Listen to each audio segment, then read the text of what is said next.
आज के इस वीडियो में हम आपको बताएंगे कि मेरी भव्या में जैसे भव्या को अपनी बुआ जी की सारी चालाकियों का इल्म हो चुका है और उसे सब मालूम हो चुका है कि सारी साजिशें बुआ जी करती हैं। भव्या जाएगी बुआ जी के पास और जाकर कहेगी कि बुआ जी मैं आपके सर पे तेल लगा देती हूँ, आपका सर दर्द दबा देती हूँ, आपने सारा दिन बहुत ज़्यादा काम किया है, आप थक गई होंगी। तो बुआ जी कहती है हाँ लगा दो। तो भव्या जब अपने बुआ जी के सर पे तेल लगा रही होती है और उसे कहती है कि आप बहुत ज़्यादा समझदार हैं ना, आप जैसी चालाकी तो मैं भी चाहती हूँ कि मुझ में आ जाए, आप बस अपनी छुट्टी करने की तैयारी करें। बुआ जी को ऐसी ऐसी बातें भव्या सुना रही होती है और बुआ जी को काफ़ी ज़्यादा गुस्सा चढ़ जाता है।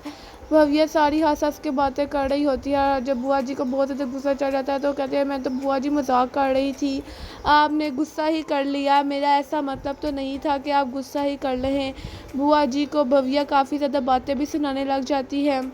बुआ जी को काफ़ी ज़्यादा गुस्सा आ जाता है। बुआ जी कहती है कि जाओ यहाँ से भव्या, मुझे कोई तेल नहीं लगवाना तुमसे, मेरा सर दर्द बिल्कुल ठीक हो गया है, जाओ यहाँ से। भव्या सारी बातें सुना देती है और उसके बाद दूसरी तरफ आप सब देख सकते हैं कि विशाल जाता है अपने बाप के पास। उसका बाप भी ठीक होकर हॉस्पिटल से घर आ गया है और जाके कहेगा, उसका बाप विशाल को कहेगा कि विशाल भव्या ने, तुम्हारी बीवी भव्या ने सारे निज़ाम को बहुत ही अच्छा संभाल लिया है, ऑफिस के भी हर निज़ाम को बहुत अच्छा संभाल लिया है, मैं बहुत ज़्यादा खुश हूँ विशाल तुमसे, और तुमने भी ऑफिस के निज़ाम को काफ़ी ज़्यादा इम्प्रूव किया है, काफ़ी अच्छा संभाल लिया है।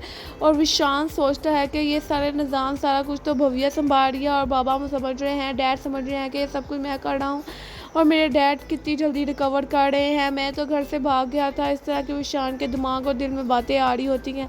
विशाल का डैड उसे कहते हैं आओ मेरे विशाल, मेरे गले लगो, तुमने मेरी पूरी बिजनेस को संभाल लिया और मैं समझता था कि तुम मेरा बेटा बिगड़ा हुआ है, वो कभी भी ये सब कुछ नहीं संभाल सकता।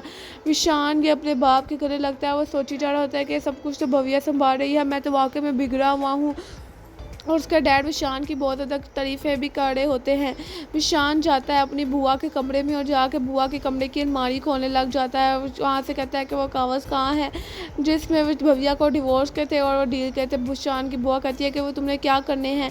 विशान अपनी बुआ की कोई बात नहीं सुनता और विशान वो कागज़ ढूंढ लेता है और वो वहाँ से लेकर चला जाता है। जबकि उसकी बुआ से कहती है कि अब ये कागज़ जाकर तुम लेके भाई को दे देना कि तुमने कोई उस मोटी बहन से शादी नहीं रखनी, उसको छोड़ दोगे। विशान सीधा जाता है पंडित मंदिर के पास और वहाँ पे मूर्ति के सामने यानी मंदिर भगवान के सामने वो सारे कागज़ को जला देता है।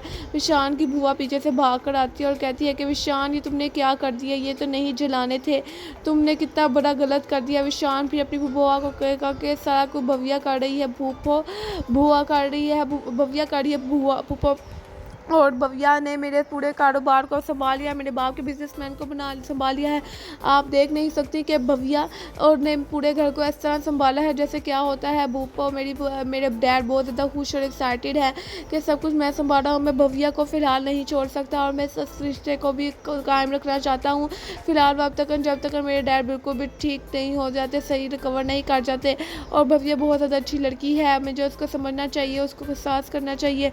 और भव्या मेरी फीलिंग समझ रही है, मेरे घर वालों की फीलिंग समझ रही है। उसकी बुआ कहती है कि ये क्या, इस पे मोहब्बत का भूत चढ़ गया है, भव्या इस पे भी जादू कर रही है।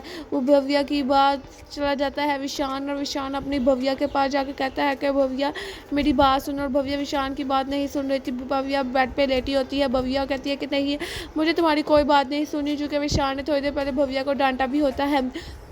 और भव्या जाएगी, उठेगी और सारी चीज़ें वगैरह उठाने लग जाएगी, कपड़े शपड़े उठाएगी और चीज़ें वगैरह सही करने लगेगी। कि विशान कहेगा कि भव्या तुम मेरी बात सुनो, तुम बहुत ज़्यादा अच्छी हो, मैं तुम्हारे साथ रहना चाहता हूँ, मैं तुम्हारे साथ ज़िंदगी को टाइम स्पेंड करना चाहता हूँ, हम दोनों एक दूसरे को समझेंगे, हम दोनों दोस्ती के इस पवित्र रिश्ते से अपनी शुरुआत करते हैं, हम एक दूसरे को जानेंगे समझेंगे, तुम्हारा रिश्ता बहुत ज़्यादा मजबूत और गहरा होता जाएगा। फिर विशान और भव्या एक दूसरे की साड़ी, भव्या की साड़ी को फोल्ड करेंगे दोनों एक दूसरे को मिलकर, और वहाँ पे ही इन दोनों की बातें शातें होना शुरू हो जाएंगी। विशान भी भव्या को देखा जा रहा होगा और भव्या विशान को देखी जा रही होगी, इन दोनों का रोमांटिक वाला सीन भी आ जाएगा और दोनों एक दूसरे की बातें सुन रहे होंगे। और विशान अपने सारे प्रॉब्लम का एक्सक्यूज़ करेगा और जो भी बुआ की बात पे मान कर मैंने विशान भव्या पे तुम पे शर्त किया, इस तरह करे या इस तरह की बातें करेगा विशान।